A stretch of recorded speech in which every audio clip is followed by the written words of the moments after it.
MLK March for Fitness. Trace the steps of the historic 1963 March on Washington for Jobs and Freedom.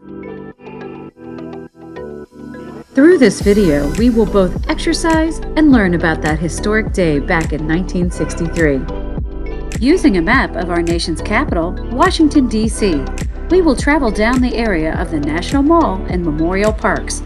We will trace the steps that demonstrators march on that legendary day. We begin at the Washington Monument, an iconic symbol for our nation's capital. From there, we will travel down the mall until we end our workout at the Lincoln Memorial, the site of the famous "I Have a Dream" speech. Follow my icon down the National Mall. You can either jog or walk briskly, but make sure to get your heart rate up for this workout. Along the way, we will stop and learn some facts about that historic march. Let's take our starting positions at the Washington Monument. And here we go!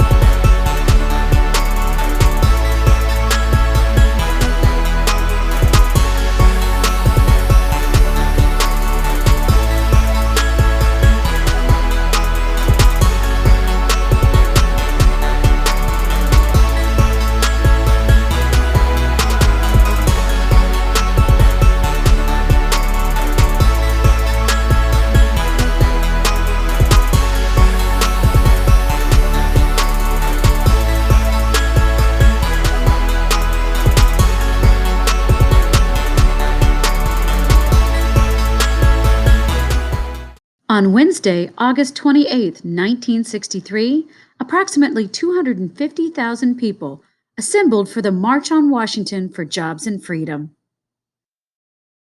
These nonviolent protesters marched together in unity in approximately a mile-long journey from the Washington Monument to the Lincoln Memorial.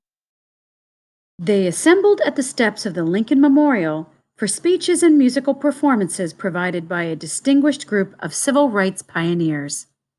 Now let's get back on the trail.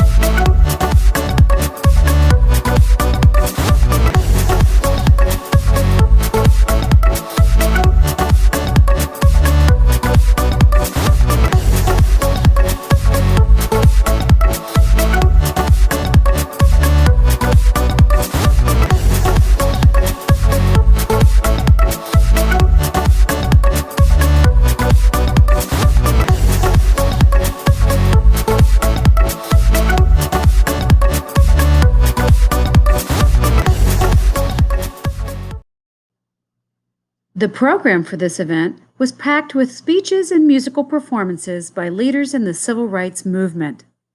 Speakers included A. Philip Randolph, Walter Ruthard, Roy Wilkins, and John Lewis, with musical performances by Josephine Baker, Joan Baez, Bob Dylan, and Mahalia Jackson. And at the end of the program, of course, the famous speech by Dr. Martin Luther King, Jr. Now let's get back on the trail.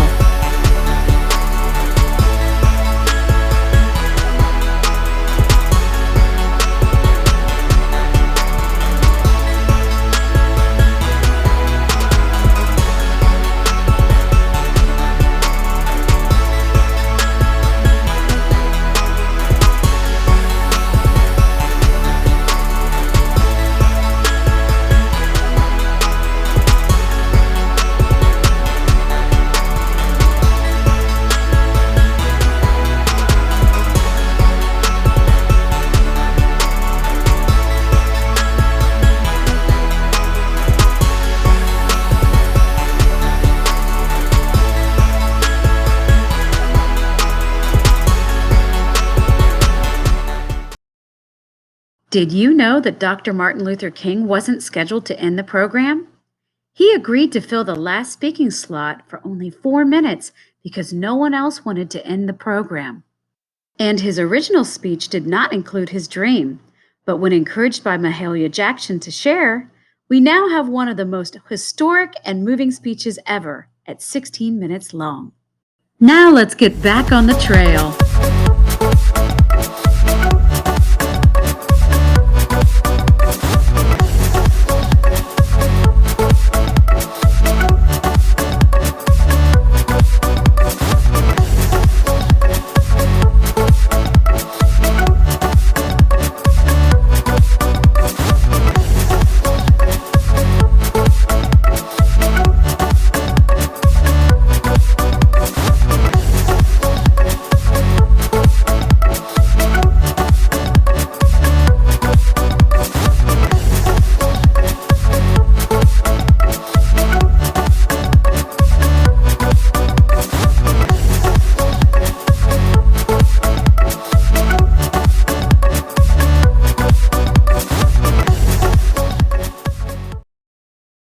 This march, Dr. King's I Have a Dream speech, and the marches leading up to this are believed to be key factors in influencing change in our country. President John F. Kennedy worked hard with civil rights advocates to push legislation for change by presenting the Civil Rights Bill in September of 1963, shortly after the march. President Lyndon B. Johnson pushed this bill forward and signed it in 1964, with Dr. King in attendance. You can see the Dr. Martin Luther King Jr. Memorial in Washington, D.C. that was erected in 2011, and the plaque at the site of his famous speech at the Lincoln Memorial. For more information on Dr. Martin Luther King Jr. and the March on Washington for Jobs and Freedom, please visit www.history.com.